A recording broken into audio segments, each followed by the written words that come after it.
My heart brings forward just the emotions that one would feel just spending a day and a night in Kansas City. Whether it's the music, the art, the nature, and then the fountains as well. At its very essence, the Parade of Hearts, it embodies what collectivism can look like, what diversity can look like, what creating unique experiences and having people meet at certain points where they wouldn't otherwise meet. Well, if you think about COVID and the pandemic, we needed the Parade of Hearts. We needed this coming together, this opportunity to to get back to having experiences. There are people to this day that are still just now starting to feel comfortable getting out, just now starting to travel. And this was a great transition for them. This helped bring people out in what they felt was a safe way. I think that the hearts in the project and the bringing together of the artists in the community was probably the most important thing we could do coming out of COVID. A side benefit, which turned out to be spectacular, was the fundraising aspect of it.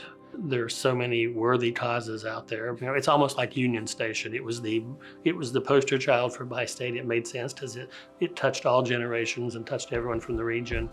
And I think the Hearts have allowed us to do that again and to have some good come out of it through the fundraising aspect of it, as well as just cherry on the top.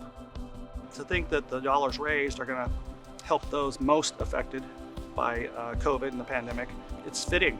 It fits what the goals and objectives were of the Parade of Hearts, but it also made it that much easier for us to want to get involved. I think one of the things that was amazing about this event is how the leaders of Kansas City believed in an idea when it was just an idea. And they believed in the impact that it could have and really helped show that we are the heartland. And that, those leaders stepped up. Everyone put all their agendas aside. Everyone made this thing happen. A lot of hard work. And I think it was because they understood the mission behind it, the purpose behind it was to unite our region. And we saw it happen. Everybody wants to be seen, everybody wants to be heard, valued, and considered. And I think that's what being inclusive is about. More than anything is just recognizing each one of us, that we have a soul, that we have humanity. I've never felt more valued as an artist than through this experience. This area of Kansas City has often been labeled as the dividing line of Kansas City, and that heart really dispelled that notion, along with so many other beautiful efforts that happened on it, and it has exposed people to just the luster and the beauty of the east side of Kansas City. There was a lady here a few weeks ago, and she came by with her whole family. They spilled out of a minivan, and then their eyes were focused on the heart, and then they kind of just started turning around like, wait, what is this? And they were reading the window, and they were like, smoothies, fresh juice, and making a mental note to come back. Last year, there was a visitor that came from Johnson County, and she said, you know what?